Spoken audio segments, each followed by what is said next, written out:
បាទមកគ្រឿងនេះជាប្រភេទ016អានេះប្រភេទ option 4 Toyota Proof អានេះករណីបើសិនបើពុកម៉ែបងប្អូនទាំងអស់គ្នាចូលរួមមុនតែ7600អីមួយខែ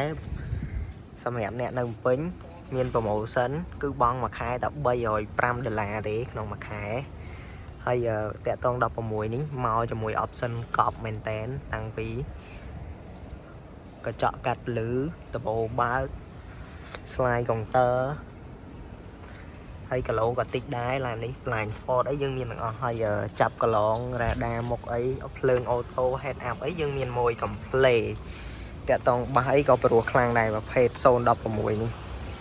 អាគុយអីនៅសំណុំទាំងអស់អត់មានប៉ះពាល់អីទេហើយតាក់តងការប្រើប្រាស់ធានាជូនពុកម៉ែបងប្អូនទាំងអស់គ្នារហូតដល់2ខែពេញឡាននេះស៊ីតិចមែនតែន100គីឡូស៊ីតែ3-4លីត្រទេឡាននេះអានេះជាប្រភេទ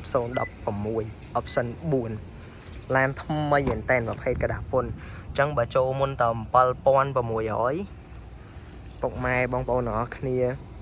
បង់ប្រចាំខែត្រឹមតែ$305ហើយតាក់តងរយៈពេលយកបានរហូតដល់7ឆ្នាំ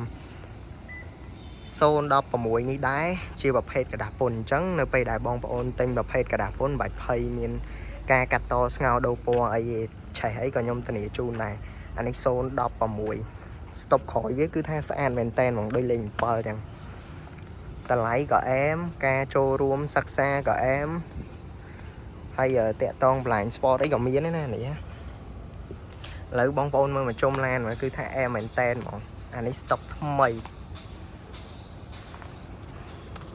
នេះចាប់កន្លងមកគ្រឿងនេះគឺថាស្អាតមែនតែនអានេះ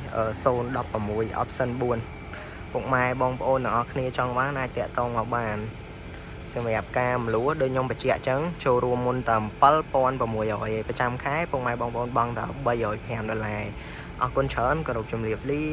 បងប្អូនត្រូវការអាចតាក់ទងមកខ្ញុំបាន